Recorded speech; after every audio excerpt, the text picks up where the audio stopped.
여러분, 제가 먼저 질문으로 오늘 말씀을 좀 시작하도록 할게요. 예수 그리스도를 믿는 순간 우리가 받게 되는 축복들이 너무 많습니다. 언제 죄가 용서가 됩니까? 죄사함을 받습니까? 예수 그리스도를 믿는 순간. 언제 구원의 역사가 일어납니까? 영생의 축복을 누리게 됩니까? 예수 그리스도를 믿는 순간 그러한 축복들이 우리에게 쏟아지게 됩니다. 여러분, 하나님의 자녀가 되는 것도 어느 순간부터 됩니까? 예수 그리스도를 믿는 순간. 언제부터 여러분이 하나님의 자녀가 됩니까? 예수 그리스도를 믿는 순간, 그리고 홀로 내버려 두지 아니하시고 예수께서 보내시는 분이 계십니다. 누구십니까? 보혜사 성령 하나님이십니다. 여러분, 예수 그리스도를 사모하십니까? 아멘. 그러면 이미 예수 그리스도를 영접하시고 믿으셨다 그러시면 성령 하나님이 여러분과 늘 함께 동행하실 것입니다. 그러면 제가 여기서 잠시 제가 하고자 하는 이야기를 앞으로 건너뛰어서 성경으로 돌아가도록 할게요. 하나님께서는 백성들에게 수 없는 기회를 주었습니다. 그런데 계속적으로 범죄를 했습니다. 하나님이 돌이키기 위해서 선지자들을 많이 보냈지만 하나님 앞에 반응하지 않고 돌아오려고 하지 않았습니다. 그런데 하나님은 포기하지 않으셨습니다. 그들에게 방법을 주셨는데 그 방법이 바로 예수 그리스도입니다. 또 함께 선지서 중에서 가장 첫 번째에 속하고 있는 선지서인 오바댜와 그리고 요엘서부터 시작을 해서 하나님의 대안과 방법이 나오는데, 그 후에 내가 내 신을 만민에게 부어주리니 너희 자녀들이 장래일을 말할 것이요 너희 늙은이는 꿈을 꾸며 너희 젊은이는 이상을 볼 것이며. 아무 방법도 찾지를 못하는 사람에게 하나님 당신께서 방법을 내시는데 그 방법이 뭐라고요? 예수 그리스도요, 또한 성령 하나님이시더라는 것입니다. 여러분, 제가 오늘 이 시간에 영적인 원리를 하면서 성령 공부를 많이 하셨을 것입니다. 성령님이 누구십니까? 하나님이 영이시면서 동시에 예수의 영이십니다. 성령님을 어떻게 해서 받을 수가 있습니까? 예수로 영접하는 순간 믿으셔야 됩니다. 성령님이 우리하고 늘 함께 계십니다. 좋습니다. 그리고 성령 하나님께서 하시는 일이 무엇입니까? 하나님이 누구시며 예수께서 누구신지 가르쳐 줄 것입니다. 또한 성령께서는 여러분 가운데 믿음을 주실 것이며 말씀을 깨닫게 하시며 또 기도를 인도하시며 모든 것을 다 인도하시는 분이 바로 성령 하나님이십니다. 자, 여기까지는 수두룩하게 수많은 설교와 수많은 말씀 공부를 통해서 아마 배우셨을 것입니다. 제가 이 시간에 여러분에게 챌린지하고 싶은 게 있습니다. 그 성령 하나님을 어느 정도 의식하고 계십니까? 오늘 그 성령 하나님으로 통해서 어느 정도 기도하시며 그분과 대화를 나누셨습니까? 또한 그 성령 하나님이 우리와 함께 계신다고 하는데 그 성령 하나님의 능력이 우리 것이 되게 하기 위해서 어느 정도 기도하셨습니까? 오늘 우리가 한 걸음 더 나가길 원합니다. 여러분, 하나님 살아계시고 예수 그리스도 살아계시고 우리가 성령 하나님을 통해서 하나님 만날 수 있고 예수 그리스도를 만날 수가 있습니다. 어떻게 알 수 있죠? 말씀을 통해서 하나님이 확정하셨습니다. 그러면 제가 여러분께 또 질문을 드리고 싶은 것은 성령 하나님의 임재를 지금 어느 정도 누리고 계십니까? 어떤 음산한 곳을 들어갑니다. 여기는 너무 무서워. 별로 들어가고 싶지 않아. 왜 이곳에 앉아있으면 마음이 이렇게 찝찝하지? 별로 이곳을 있고 싶지 않고 떠나고 싶어. 아마 어렵지 않게 육감들을 다 느끼십니다. 근데 왜 예배 가운데 성령의 임재에 대한 영감에 대해서는 그렇게 못 느끼는 경우가 많을까요? 오늘 찬양을 하는데 입술이 찬양을 할 수가 있는데 성령의 깊이 임재가 느껴져서 옆 사람 느껴지지가 아니하고, 맞아요. 제가 오늘 좌절을 낙심하고 왔는데 성령 하나님이 나를 만져주시네. 왜 그런 성령의 임재는 우리가 느껴지지 못할까요? 사람들과 대화를 하면서 재밌다, 어떻게 이렇게 이야기를 재밌게 할까 그러는데 기도 가운데 성령 하나님께서 주시는 영감을 우리가 깊이 못 누릴까요? 여러분, 영적인 원리입니다.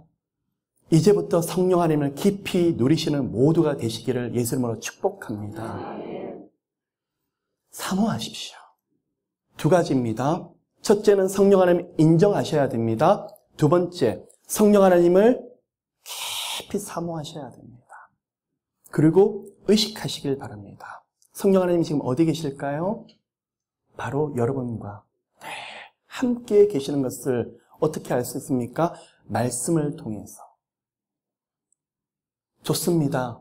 하나님이 분명히 말씀을 하셨지만 또한 영과 혼과 육의 모든 영역에서 성령 하나님이 임재하시는 것을 느끼시는 여러분 되시기를 예수님으로 축복합니다. 여러분이 사모하고 여러분이 갈망한다 그러면 하나님께서 부어주실 것입니다. 방언을 하고 못하고는 중요하지 않습니다. 구원과는 전혀 상관이 없습니다. 그런데 방언 기도의 유익성 중에 한 가지는 성령 하나님 앞에 깊이 들어가는데 기도가 막힐 때 방언 기도가 굉장히 유익할 수 있더라는 것입니다. 또한 성령이 불이 임했을 때 몸에서 아니면 영혼에서 여러 가지 현상들이 일어날 수가 있습니다. 자, 어떤 분들은 성령의 불, 우리가 말씀만 믿으면 되지 뭘 그런 것까지 경험을 해야 돼. 좋습니다. 어떤 분이 만약에 거기서 멈춰서 나는 지식으로만 성령 하나님을 알면 되지 더 이상은 별로 체험하고 싶지 않아. 그럴지라도 그분은 예수 그리스도를 진정 영접했다 그러면 구원과 영생과는 상관없이 이미 얻으셨을 것입니다. 그런데 여러분, 영생이 무엇이죠? 영생은 하나님과 곧 그의 보내신 자 예수 그리스도를 아는 것입니다. 이왕이면 성령 하나님을 그냥 단순한 지식뿐만 아니라 영혼 육을 터치하시는, 그리고 지금 여기도 임재하셔서 우리에게 영감을 주고 계시고, 때로는 말씀으로, 때로는 기도 가운데 one way 기도가 아니라 two way, 주님 사랑합니다 라고 고백을 하는데 주님의 임재가 영육 가운데 깊이 터치하고 그런 모두가 되셨으면 좋겠다 하는 게 저희 기도 제목 중에 한 가지입니다. 사모하십니까? 깊이 사모하셨으면 좋겠습니다. 우리 지식으로 되지 않습니다. 우리 힘으로 되지 않습니다. 좌절로 낙심할 때 성령이 불에 임합니다. 어떨 때는 마음이 너무 힘든데 몸이 불덩어리처럼 뜨거워지면서 영이 막혔던 것들이 퍽 터지면서 기도가 흘러나오기 시작합니다. 몸은 너무너무 힘든데, 그런데 거기서부터 계속 기도가 시작되게 되면서 영혼의 생수가 터져나오기 시작합니다.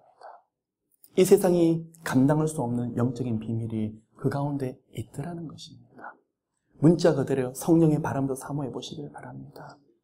진로 장례를 놓고 기도를 하고 여러 가지 생업을 놓고 기도하는데 하나님, 내 힘으로 할 수가 없어요. 주님이 도우셔야 돼요. 주님의 방법 아니고서는 아무것도 할 수가 없어요. 깊이 기도하는데 문자 그대로 성령의 바람이 막 불기 시작을 합니다. 이게 뭐지? 성령 하나님께서 막 만져주시기 시작하는데 그 순간부터 은혜 주기 시작하시는데 눈에 보이는 일들이 일어나더라는 것입니다. 누구의 도우심입니까? 성령 하나님의 바람이 불기 시작하시더라는 것입니다. 때로는 우리가 말씀을 문자 그대로 받아들이시는 모두가 되시기를 예수님으로 축복합니다. 여러분, 한 번 더 정리하도록 할게요. 오순절 성령께서 강림하셨습니다. 이 땅에 임하셨습니다. 사모하는 영혼들에게 예수 이름으로 우리가 영접할 때 늘 함께 하시지만 정말 그분에 대해서 간절한 마음을 품고 성령 하나님, 나와 절대로 함께 해주세요. 저는 이 성령님을 깊이 누리고 싶고 체험하고 싶어요. 그리고 모든 문제를 성령 하나님으로 인해서 풀고 싶어요. 하나님이 그 영혼에게 반드시 보여주실 것이며 응답하실 것을 저는 믿습니다. 여러분 축복합니다. 그래서 많은 영감들이 여러분 가운데 흘러 넘치시기를 축복합니다. 조금만 더 나갑시다. 오늘날 말씀을 보았는데 말씀을 폈더니 정직하게 살아야지, 거룩하게 살아야지, 말씀을 보면 그날의 똑같은 말씀인 것처럼 보이는데 오늘날 성령께서 깊은 영감을 주는데 나도 모르게 성령님과 그 말씀 붙잡고 깊은 대화를 하기 시작하는 거예요. 어느 날 성령 하나님이 지나간 시간들에서 영상처럼 보여주기 시작하면서 이거구나. 나보고 회개하는 부분이 바로 이거구나. 회개도 우리가 하는 것이 아니라 누가 회개하게 하시는 것입니까? 성령께서요. 어느 날 좌절하고 낙심해서 기도를 하고 있는데 아무것도 보이지 않는데 성령께서 제 마음에 기쁨을 주기 시작하면서 계속 말씀들이 구절이 떠오르기 시작하면서 나도 모르게 푹 빠지면서 하나님과 대화를 하게 되는데 계속 믿음으로 선포하는 거예요. 누가 주시는 예언적인 선포일까요? 성령께서요. 여러분이 성령 하나님을 깊이 사모하시고 사랑하신다고 그러시면 꼭 굳이 예언의 언사가 없더라도 상관이 없습니다. 너무 기뻐서 아들아, 하나님이 너를 축복하실 거야. 딸아, 너를 놓고 기도를 하는데 지금은 답답한데 왜 이렇게 마음이 평안하니? 하나님이 이제 곧 너의 길을 그렇게 고생을 하더니 여실 것 같아. 기도하고 기도했는데 그런 영감이 와서 선포했는데 얼마 지나서 그 일들이 이루어지는 거예요. 누가 주시는 영감일까요? 성령께서요. 여러분, 올 여름부터 시작을 해서 이 성령 하나님을 영육간에 깊이 누리시는 모두가 되시기를 예수님으로 축복합니다. 마지막입니다. 오늘날 치유의 능력, 신유의 능력이 일어납니까? 일어나지 않습니까? 일어납니다. 아멘. 누구를 통해서 일어나고 있습니까? 성령님을 통해서 일어나고 있습니다. 성령님은 예수께서 보내신 하나님의 영이십니다. 예수께서 하신 그대로 우리에게 가르치시며 우리가 믿을 때 오늘날 성령을 통해서 예수님이 똑같은 일을 행할 것을 저는 믿습니다. 믿는 자들에게 예수님이 그 능력, 피 묻은 거룩한 능력들을 모두에게 보여주실 것입니다. 아멘. 그래서요, 영육간에 묶인 것을 예수님으로 기도하시면서 성령님 특별히 역사해 주세요. 주님 살아계셔서 경험해야 되겠어요. 사모하는 영혼에게 주님께서 넘치도록 보여주실 것입니다. 답답하십니까? 하나님 성령의 바람에 불게 좀 도와주세요. 기도가 안 돼요. 성령의 불을 주세요.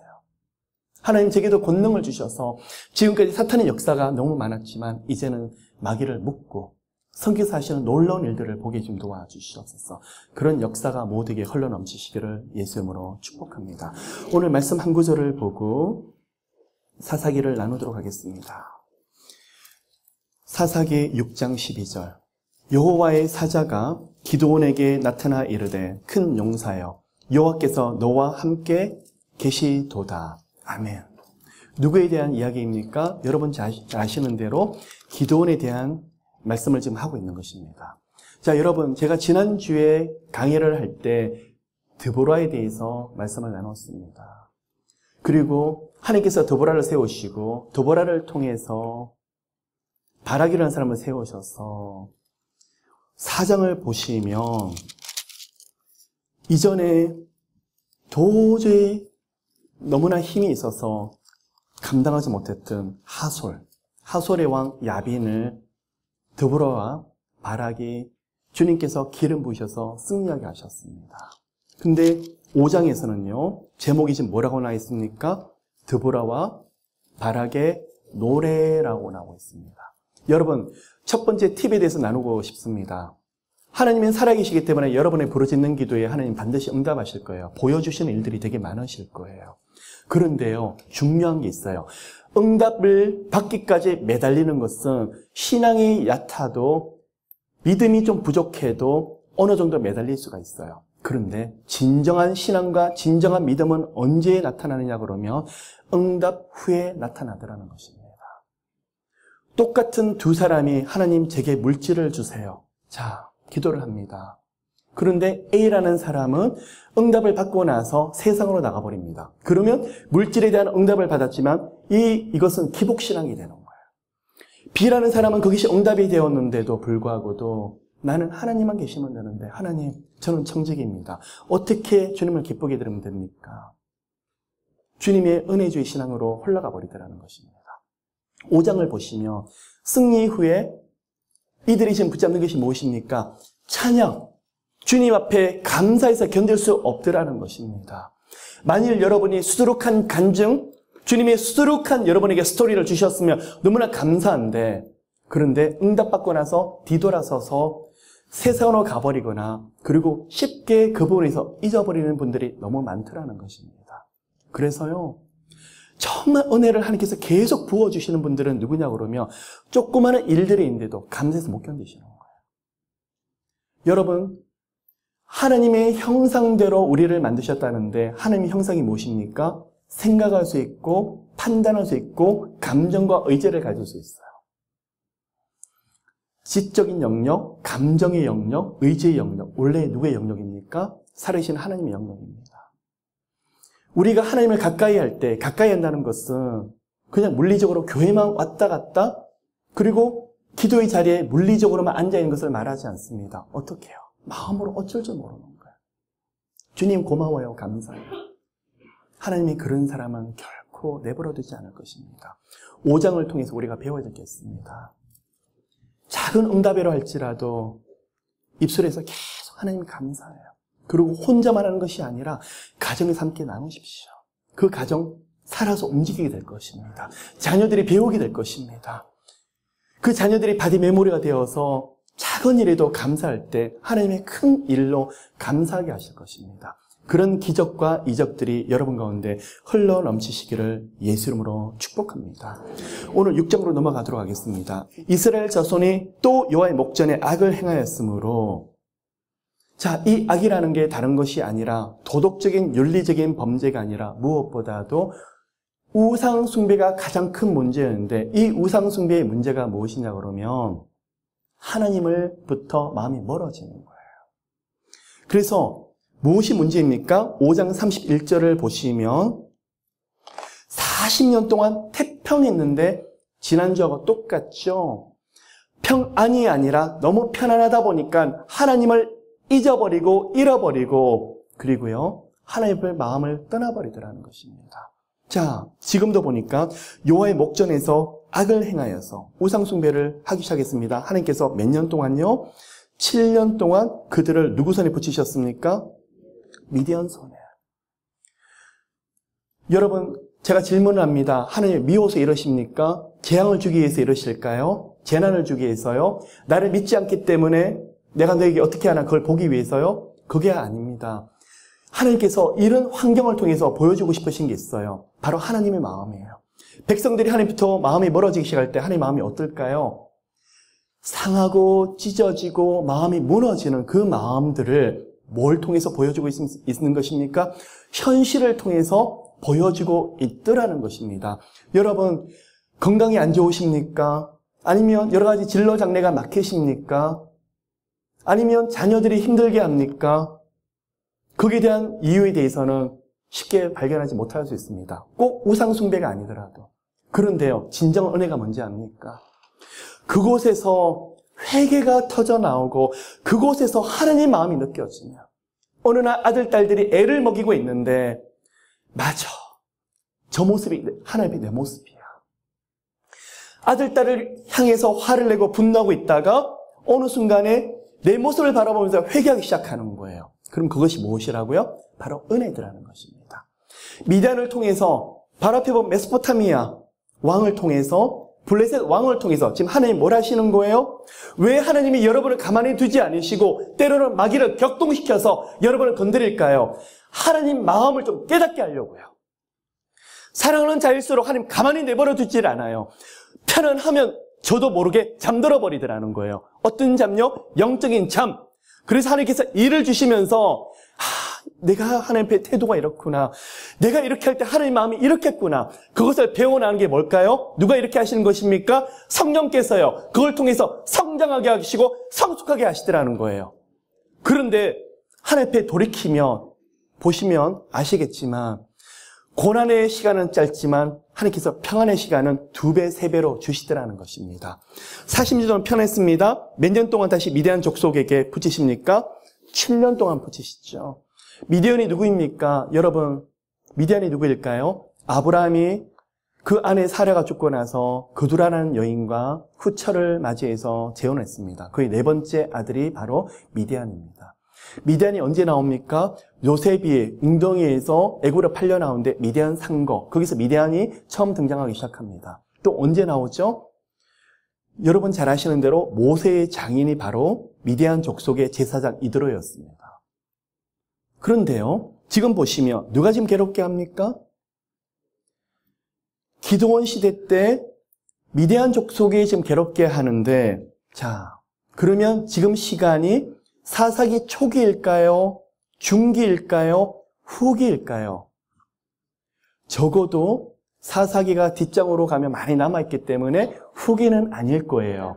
그러면 둘 중에 하나일 거예요. 초기와 중기 사이라는 것을 우리가 알 수 있더라는 거예요. 그러면 여러분, 이 모세의 장인 미디안 족속의 제사장 이드로, 그때부터 모세와 혼인으로 맺어져서 미디안 족속은 누구와 늘 함께 동행을 합니까? 모세와 이스라엘 백성과 늘 동행하기 시작하더라는 거예요. 그런데 지금 어느 순간부터 지금 뭐가 문제입니까? 미디안이 이스라엘 백성들을 회방하고 대적하기 시작하더라는 거예요. 언제부터요? 아마 민수기 21장, 22장을 보면 거기에 대해서 미디안에 대한 이야기가 나올 것입니다. 이것을 통해서 우리가 알아야 될 게 있습니다.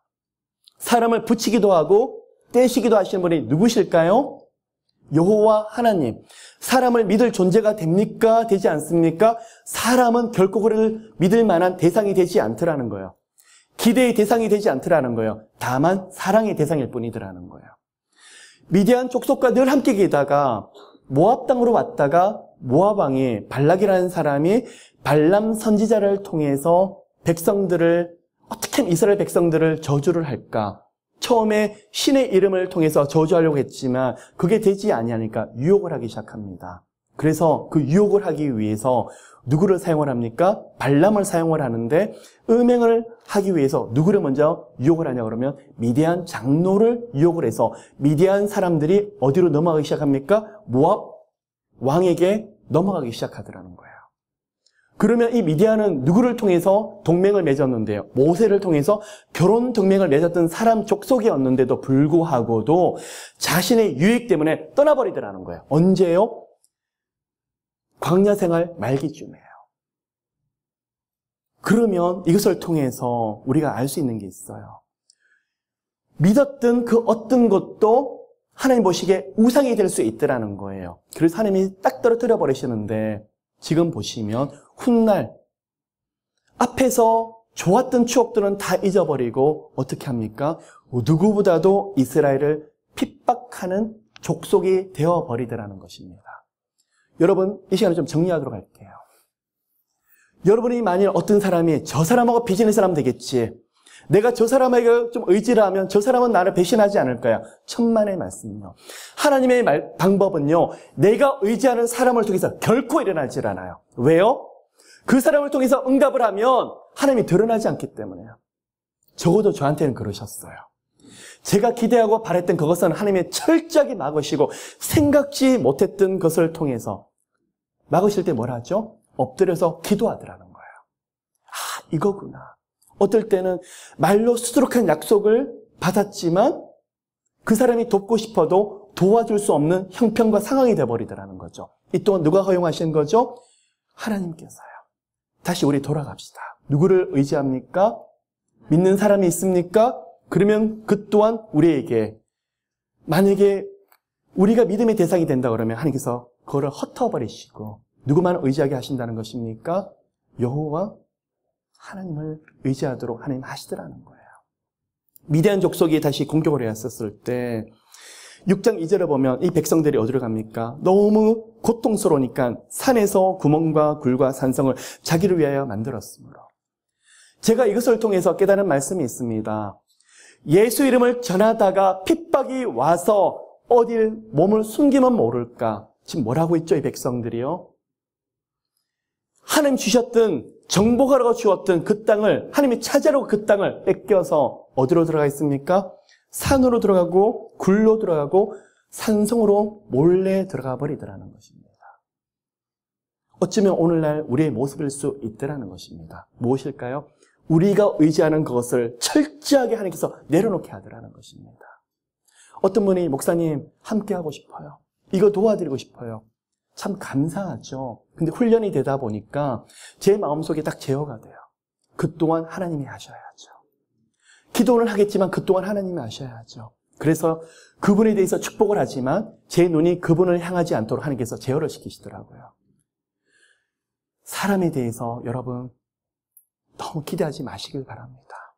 믿고 바랬던 것들이 어느 순간에 다 무너질 때가 많고 믿었을 때 나타나는 현상이 어떻습니까? 산으로 산성으로 굴러 올라가 버릴 수밖에 없는 현실이 올 수 있다는 것입니다. 3절 보시면 이스라엘이 파종한 때며 미디안 족속에 괴롭게 하는데 언제 괴롭게 하냐 그러면 추수의 시간이 아니에요. 씨를 뿌리는 그 시간부터 일인비의 시간부터 너무너무 괴롭게 하더라는 거예요. 5절 보시면 그들의 모습이 메뚜기 떼같이 올라왔더라라고 지금 말하고 있습니다. 선지서를 보면 요엘서를 보면 재앙과 재난에서 메뚜기 떼를 통해서 비유를 지금 하고 있습니다. 그러면 여러분 잠깐 퍼즈 버튼을 누르도록 할게요. 여러분에게 미디안 족속들이 있습니까? 여러분 지금 사사기 시대를 보면요. 여러 이방 족속들이 지금 앞에서 보면 서너 족속들이 지금 괴롭게 하고 있습니다. 그러면 나는 기도했더니 저 사람이 떠오르고 아니면 요 사람이 떠오르는데 꼭 사람이 아닐 수 있습니다. 때로는 질병으로 인해서 때로는 진로 장애가 인해서 여러 가지 영역에서 막힐 수 있다는 것입니다. 그럼 어떻게 해야 될까요? 여러분의 상태가 먼저 깨달아야 되더라는 거예요.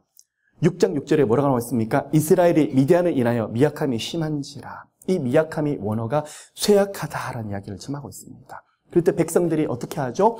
부러짓는데 부러짓는다는 단어가 자아크라고 제가 히브리어로 말씀을 드렸습니다. 비명질이다. 위기에서 큰 도움을 구하다. 그래서 하나님의 방법이 언제 임하더라는 거예요?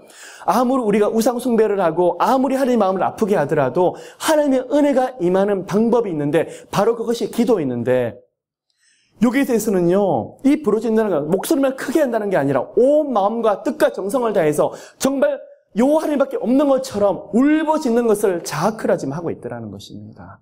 언제 도움이 임합니까?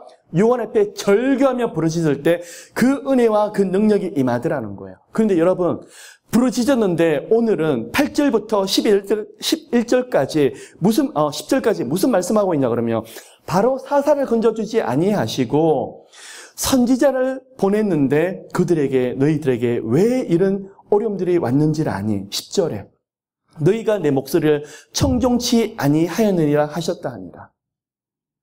왜 하나님의 선지자를 통해서 이 말씀을 하실까요? 무엇이 은혜인데요? 깨닫는 것이 은혜예요. 요한에게 돌이키는 것이 은혜예요. 가난이 축복으로 변화가 되고 질병이 건강으로 회복되는 것도 은혜겠지만 그러나 요한 앞에 회개하지 않는 은혜, 요한 앞에 돌이키지 않는 은혜는 절반의 은혜밖에 되지 아니하더라는 거예요. 부르짖었더니 형편과 상황을 알게 하려고 왜 이런 현실이 오게 되었는지 알게 하려고. 근데 보니까 뭐가 문제더라는 거예요? 너희가 내 목소리를 청종치 아니하였더라. 청종이 무엇인데요? 듣긴 들었는데 순종하지 않는 것을 청종치 아니했더라라고 말하고 있어요. 자, 그럼 백성에게 하나님이 너희들의 죄악 때문에 하나님 앞에 이렇게 마음이 강팍했기 때문에 그렇다고 말씀하고 있는데 그때 하나님께서 방법이 나타납니다. 한쪽으로는 선지자를 보내서 너희들의 죄를 회개하라고 말하면서 11절에 또 하나님이 한 사람을 세우십니다. 근데요, 한 사람을 세우시는데 그 방법이 무엇이죠? 11절 누가 찾아갔습니까? 여호와의 사자가. 이분이 누구시냐 그러면 바로 훗날 우리에게 오셔서 십자가 못 박히셨던 예수 그리스도세요. 부르짖었는데 가장 큰 은혜가 뭔지 아십니까? 첫 번째 돌이키는 것이 은혜고 부르짖었더니 누가 나타나죠? 예수 그리스도가 우리 가운데 나타나는 것이 바로 큰 은혜더라는 거예요. 여러분이 너무 힘든데 천사를 보고 좋습니다. 아니면 여러 가지 영적인 현상들이 여러분과 나타날 수 있어요. 근데 가장 큰 은혜가 뭔지 아세요? 예수 그리스도를 깊이 만나는 거예요. 그러면서 또한 예수 그리스도의 마음을 깊이 경험하는 거예요. 백성들이 부르짖었더니 누가 나타나셨습니까? 여호와의 사자. 누구신데요? 예수 그리스도세요.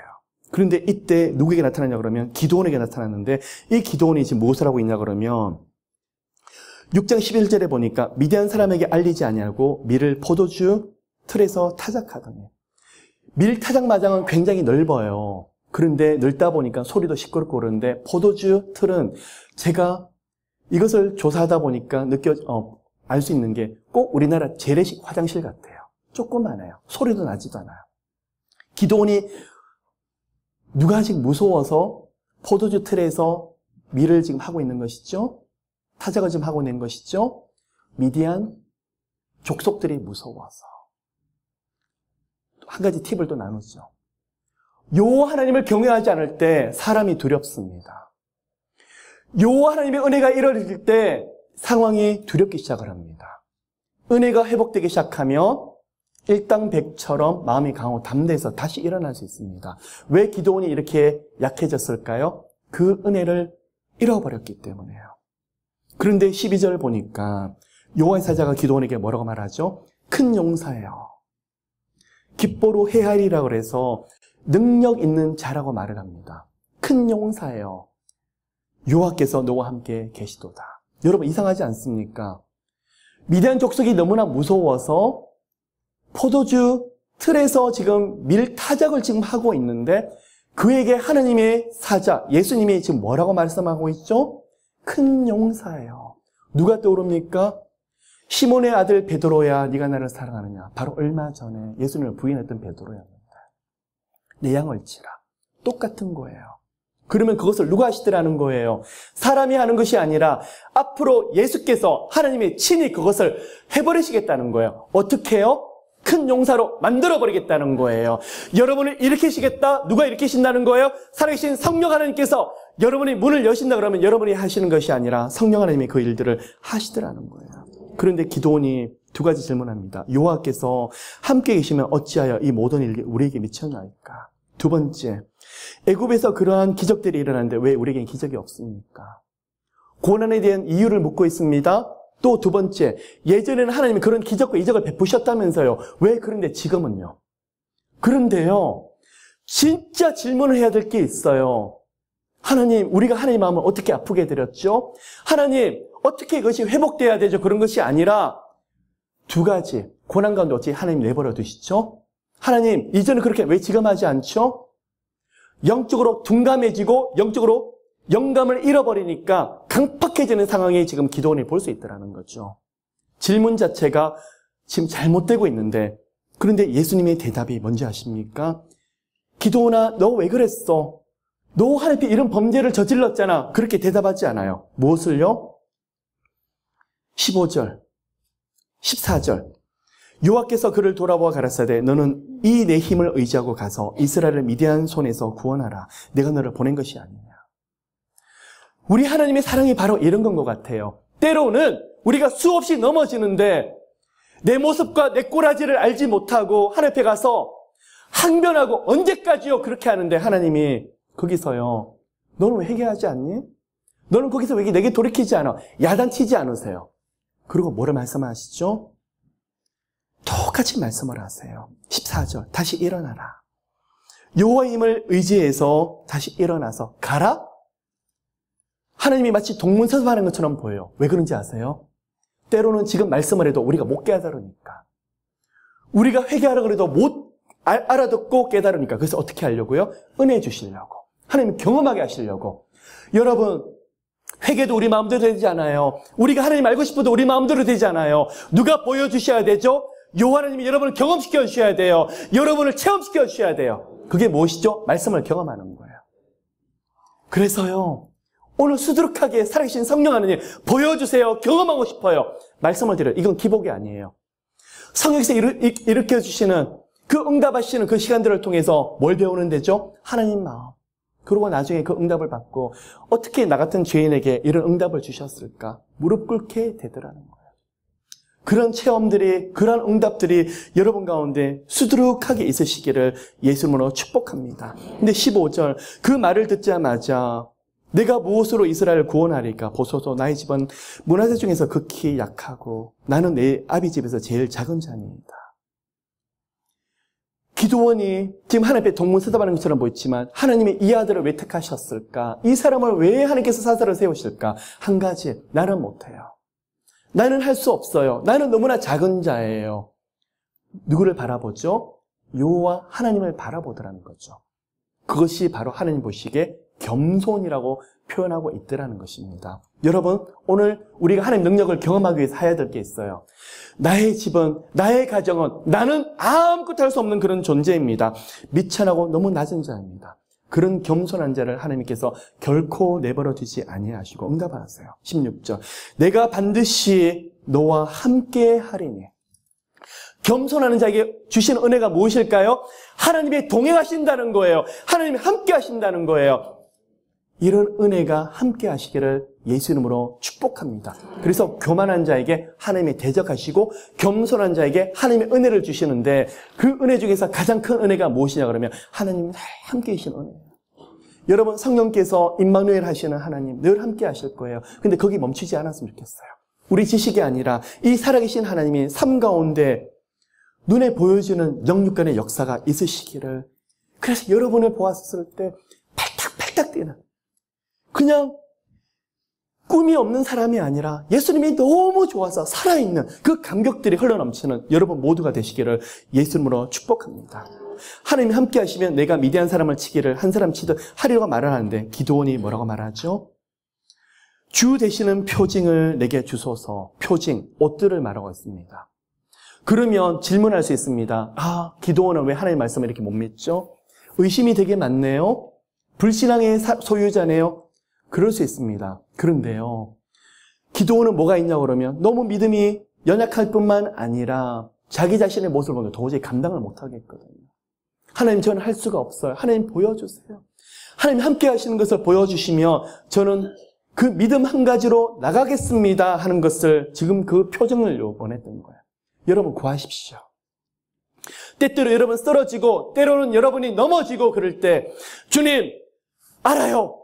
머리로는 알아요. 근데 삶으로는 느껴지지 않고 너무 좌절스러워요. 주님, 예수님이 나를 구원하셨지만 근데 저와 함께 하시는 옷들, 함께 하시는 증표 보여주세요. 살아계신 하나님 영육간에 보여주세요. 그 은혜를 여러분이 함께 기도하셨으면 예수님으로 축복합니다. 그런데 기드온이 그냥 가는 것이 아니에요. 그래서 온 마음을 다하기 위해서 집으로 돌아가서 염소 새끼 하나를 잡고 그 기근의 시대에 가루 한 에바, 23리터가 되는 곡식 가루를 담아다가 여호와 앞에 정성스럽게 올려드리기 시작해요. 그런데 여호와 사자가 손에 잡은 지팡이를 댔더니 그게 불이 임해서 그가 가져온 모든 예물과 재물들을 불살라버렸죠. 그랬더니 기드온이 하는 말이 내가 여호와 하나님을 대면해서는 이제 죽게 되었도다라고 말을 하죠. 여러분 한 구절 읽어볼까요? 23절 그에게 이르시되 너는 안심하라 두려워 말라라고 말을 했는데 24절 함께 읽도록 하겠습니다. 기드온이 여호와를 위하여 거기서 단을 쌓고 이름을 여호와 샬롬이라 하였더니 그것이 오늘까지 아비에셀 사람에게 속한 오브라에 있더라. 여호와 샬롬, 여러분 히브리 사람들이 인사하는 게 샬롬이라고 말합니다. 평안이고 평강입니다. 근데 보십시오. 여호와 하나님을 보았으니 이제는 죽겠다고 말을 하는데 왜 예수께서는 나타나셔서 기드온아 평안해라 여호와 샬롬이라고 말을 할까요? 앞으로 평안한 일이, 앞으로 평강의 일이 있기 때문에 여호와 샬롬이라고 그런 말할까요? 예, 맞습니다. 근데 진정한 여호와 샬롬이 누구신데요? 바로 예수 그리스도세요. 여러분이 하나님 앞에 살아있는 표적을 보여주세요. 주와 함께하는 표적을 보여주세요. 그럴 때 하나님이 여러분 가운데 보여주는 것이 무엇이냐 그러면 바로 여호와 샬롬인데 그 샬롬의 정체가 무엇일까요? 아이덴티티가 바로 예수 그리스도세요. 기드온이 큰 용사요, 비겁하고 두려움이 많은 사람에게 큰 용사에 부를 수 있었던 것도 예수님이 그를 만나 주실 것이기 때문에요. 여러분 여호와의 샬롬을 통해서 진정한 표적 예수 그리스도를 여러분 삶 가운데 깊이 만나시기를 예수님으로 축복합니다. 예수는 생명이 있어요. 생명이 있으면 움직여요. 변화가 있어요. 놀라운 간증들이 쏟아져요. 예수를 품고 있으면 하나님 결코 내버려 두질 않으세요. 여러분 일어나셔야 돼요. 아까 5장에 보시면요. 12절 깰지어다 두부라여 깰지어다 뭘까요? 옆 사람을 어웨이커닝 하고 있어요. 한 명의 진정한 찬양이, 한 명의 진정한 감정이 뭐라는지 아세요? 잠자고 있는 수룩한 사람들 일으켜주는 거예요. 여러분의 감격, 예수 만난 그 은혜가 있으면 옆 사람 가정의 변화가 일어나요. 바로 옆 사람들의 큰 변화가 일어나더라는 거예요. 겁쟁이한테 하나님이 선물을 주시는데 바로 요와 샬롬이에요. 평안, 누구를 통한 평안이죠? 예수 그리스도를 통한 평안이에요. 그래서 하나님이 나타나서 보여주신 게 바로 예수 그리스도 그 자체를 손에 쥐어주시더라는 거예요. 그리고 하나님이 역사를 베푸시기 전에 하셔야 될 게 있어요. 25절부터 뭘 요구하시냐고 그러면 여호와께서 기드온에게 이르시되 내 아비 수소 곧 7년 된 둘째 수소를 취하고 아비에게 있는 바알의 단을 흘며 단 곁에 아세라상을 찍어버리라 라고 말하고 있어요. 왜 7년일까요? 7년 된 수소일까요? 7년 동안 미디안 족속에게 고통당했잖아요. 그래서 7년 동안 우상 숭배했던 그 범죄를 속죄하기 위해서 7년 된 지금 수소를 가져다가 바치라고 말하고 있어요. 또한 뭘 해야 되죠? 거기에 대한 우상 숭배했던 아세라 상을 찍어버리라고 말하고 있는 것이죠. 여러분도 모르게 어떨 때는 감동이 와서 어떤 일을 해야 될 때가 있습니다. 내가 왜 일을 하고 있는지 모릅니다. 기드온이 뭐라고 했었죠? 밀타작을 하고 있었죠. 자신도 모르게 예언적인 행위를 하고 있더라는 거예요. 왜 밀타작이 뭘까요? 앞으로 미디안 백성들을 타작을 해버리는 그 사명을 감당하더라는 거예요. 여러분이 어떨 때는 영감이 있으면 왜 내가 이걸 하지? 왜 이런 찬양이 나타나오지? 눈에 보이진 않는데 계속 말할 수 없는 기쁨의 찬양이 쏟아지는 입술로 선포하십시오. 그게 바로 예언적인 행위들하는 거예요. 여러분이 그 가운데 그대로 일어날 거예요. 그런데 보십시오. 7년 된 수소를 가져다 바치라. 뭘까요? 앞으로 예언적인 행위를 하고 있는데 7년 동안 미디안 족속이 받았던 고난과 고통을 하나님께서 끊어버리자. 지금 그 이야기죠. 하나님이 이적과 기적이 일어나기 전에 하나님께서 한 가지 하셔야 될 게 있어요. 하나님이 기뻐하지 않는 그 부분을 하나님께서 터치하셔서 해결하고 지나가셔야 되더라는 거예요. 뭘까요? 우상 숭배더라는 거예요. 기드온이 두려웠습니다. 그래서 밤에 그래도 순종하면서 그 일들을 행했습니다. 자, 백주대낮에 하질 못했죠. 두려웠기 때문에요. 28절부터 보면 아침에 일어났더니 그 마을이 난리가 났었습니다. 왜요? 바알의 신상이 찍혀버렸기 때문에요. 그런데요, 이들이 격동해서 찾다 보니까 기드온을 찾게 되었었어요. 기드온을 죽여라. 자, 이들이 왜 그렇게 됐었을까요? 영적으로 왜 이렇게 둔감해졌을까요? 하나님의 은혜를 떠났기 때문에 나중에는 자신이 무슨 말하는지 무슨 행동하는지 도대체 모르더라는 거예요. 여러분, 때때로 나 자신도 그럴 수가 있고 주변에 그럴 수도 있어요. 이 사람이 어떻게 이렇게 됐었을까? 말과 행동하는 게 완전히 딴 사람처럼 행동하더라는 거예요. 왜 그렇게 행동을 하죠? 은혜가 없어져 버리니까요. 백성들이 오히려 기드온 보고 잘했다고 말하는 것이 아니라 기드온을 지금 죽이려고 그러고 있어요. 왜 그럴까요? 은혜가 떨어지고 은혜를 잃어버리니까 자신도 모르게 끌려가서 엉뚱한 생각과 말을 지금 하고 있더라는 거예요. 자, 그런데 하나님께 순종했더니 거기서 살 길을 제시하세요. 여러분, 그 어떤 환경에서도 하나님께 순종한 사람 하나님께 결코 내버려주지 않으세요. 기드온이 지금 죽을 처지에 놓여 있는데 누구의 마음을 감동을 주십니까? 기드온의 아버지 요아스를 통해서 바알이 관의 신이면 신이 알아서 기드온과 함께 싸울 것이지 내버려 두라. 누구를 감동을 주십니까? 그의 아버지예요. 여호와께 순종을 하면 뜻밖의 은혜가 임해서 돕는 자를 붙이시는지 돕는 환경을 반드시 붙이세요. 이게 바로 하나님이 주시는 비밀이더라는 거예요. 여러분, 아무리 계산해도 소용없어요. 내가 이렇게 순종했을 때 내 머리를 봤을 때는 죽게 되는데 순종해 말어. 답이 보이지 않는다니까요. 언제 답이 보이죠? 순종했을 때 그 답이 보이더라는 거예요. 자, 그런데 순종하고 우상을 무너뜨렸는데 33절에 보시면 시간 접속사가 나오죠. 뭐라고 나옵니까? 때에. 아니, 순종했으면 하나님 앞에 엎드렸으면 좋은 일을 주셔야죠. 근데요, 뭐라고요? 때에 미디안 사람과 아말렉 사람과 동방 사람들이 다 한꺼번에 다 올라오더라는 거예요.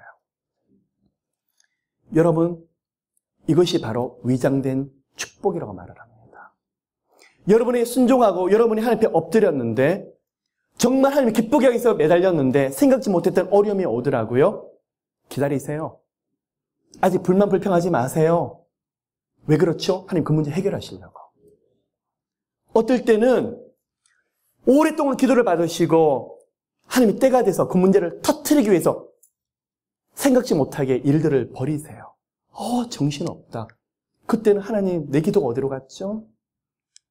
정신없는데요. 너무 고통스러운데요. 그런데 지나놓고 보니까 그것이 문제 해결이 되기 위한 처음 시작점이더라는 거예요. 때에 미디안 사람과 아말렉 사람과 동방 사람들이 다 모여 치러 올라왔는데 34절 한 구절 같이 읽도록 하겠습니다. 여호와의 신이 기드온에게 강림하시니 기드온이 나팔을 불매 아비에셀 족속이 다 모여서 그를 쫓고, 그가 하나님의 순종해야 될 말씀을 주었는데 순종했습니다. 그런데 지금 상황이 어떻죠? 사방이 대적이 일어나는데 하나님의 방법이 나타나기 시작합니다. 34절 여호와의 신이 기드온에게 강림하시니, 이거예요. 오늘 이게 바로 핵심 구절이에요. 하나님 방법이 무엇이라고요? 바로 성령님이세요. 기드온이 쩔쩔매고 너무나 두려워서 어찌할 바를 모르고 있는데 예수님 만났죠? 그 다음에 예수님이 떠나셨어요. 누구를 보내신 걸 좀 보여주고 계시죠? 성령 하나님이 기름 부으신 걸 보여주세요. 성령 하나님이 임하셨는데 강림이라는 말을 쓰고 있어요. 강림, 라바시라는 단어예요. 이게 뭔지 아십니까? 옷 입다는 거예요. 무엇을 옷 입고 있는 거예요? 성령의 능력으로, 성령의 권능으로 옷 입더라는 거예요. 누가 옷 입혀주시는가? 예수님이 기드온에게 성령의 기름을 부으시는데 성령을 옷 입게 하더라는 거예요. 하나님의 일은 누가 하십니까? 하나님의 사람을 통해 하는데 하나님의 방법이 무엇이죠? 성령님이 기름 부으시더라는 거예요. 자, 이랬더니 기드온이 35절에 또 사자를 온 므낫세에 두루 보내며 그들이 모여서 그를 쫓고 또 사자를 아셀과 스불론과 납달리에 보내며 그 무리도 올라와서 그를 영접하더라. 바로 얼마 전까지 두렵고 벌벌 떨던 기드온이 성령께서 기름 부으셨더니 그 문제의 중심이 되게 되고, 그가 나팔 불어서 백성들을 모으자고 결단하고 나갔더니 백성들이 따라서 누가 앞에 모이더라는 거예요? 기드온 앞에 모이더라는 거예요. 여러분, 이제 말씀을 제가 마무리하려고 합니다. 여러분이 믿음이 없을 때, 혼란스럽고 당황스러울 때 하나님 저와 함께 계시는 것을 알지만 믿음이 없어지고 보이지 아니해요. 제게 함께하는 표적을 보여주세요. 여러분이 기도 가운데, 아니 믿음 가운데 예수 그리스도를 만나게 하실 거예요. 그럼 약속하신 게 너무 감사한데 지금도 제가 벌벌 떨리고 이걸 어떻게 해야 될지 모르겠어요.